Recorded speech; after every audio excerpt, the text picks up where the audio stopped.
I think the chains, the counting chains with the counters, the little tags marking your counting. The 100 chain was like a really big feat, but you couldn't move past a couple of different ones. You couldn't move on to the 100 chain until you completed the other ones. And I had a really hard time letting that go when everybody else was doing the 100 chain. I was on the 8 chain. The trinomial cube. There's actually a smaller one of it for the binomial cube, but that one is so hard to figure out when you're in like 3rd grade or 2nd grade, wherever it is that you learn that. And I didn't even make the connection till way later on in like, you know, when you get into like algebra and stuff, that's about like how it actually connected into the math.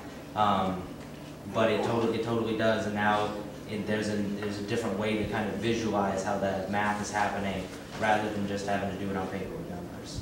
So you can actually see it and touch it and put it all together and take it apart. About the materials, for me, as far as mathematics goes, it was much easier for me because of my learning style to watch it play out and to physically move things and put things together and divide things out. It really helped me accomplish things in math. But when I made my transition in the 4th grade, it was difficult for me in a public school to see it on paper. I'd seen my division problems on paper, and then the stamp game, I just moved it around. And so it didn't take me long to overcome that, but it was really an effective way of teaching, an effective way for me to get where I needed to be for my age level. And that box, I remember I would get frustrated with it and I wouldn't be able to put it together.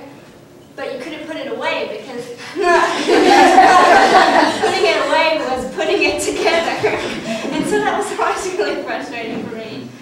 So sometimes I would just shove the blocks into the box.